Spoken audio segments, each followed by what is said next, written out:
আধার department কিন্তু আপনাদের আধারকে আরো সুরক্ষিত করতে ফিজিক্যাল আধার কার্ড ফটোকপি বা ফটো তুলে পাঠানো এটাকে বন্ধ করতে আরেকটা স্টেপ নিয়েছে।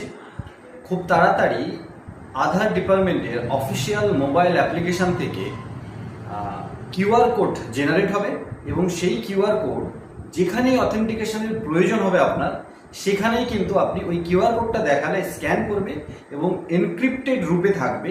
কোনো ডেটা কোনো থার্ড পার্টি কোম্পানি কিন্তু স্টোর করতে পারবে না, আর স্টোর না করলে সেই ডেটার মিসইউজ হওয়ার চান্সেস কিন্তু খুব কমে যায়, আর এটা ডিপার্টমেন্ট বুঝতে পেরেছে।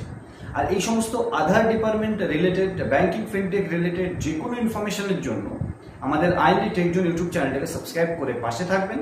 আমরা UPI related, UPI transaction limit related recently একটা ভিডিও আপলোড করেছি, যেখানে আমরা বলার চেষ্টা করেছি যে এনপিসিআই কিন্তু P2M, পার্সন টু মার্চেন্টের যে ট্রানজ্যাকশন লিমিট সেটা বাড়ানোর ক্ষমতা মোটামুটি আরবিআই থেকে নিয়েছে বা পেয়ে যাচ্ছে। সেখানে আরেকটু ব্যবসায় আপনাদের সকলের লাভ হবে, প্রফিট হবে বলে আমরা আশা রাখছি।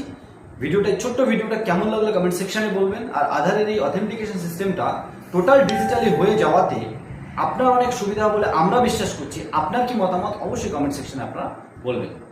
ধন্যবাদ।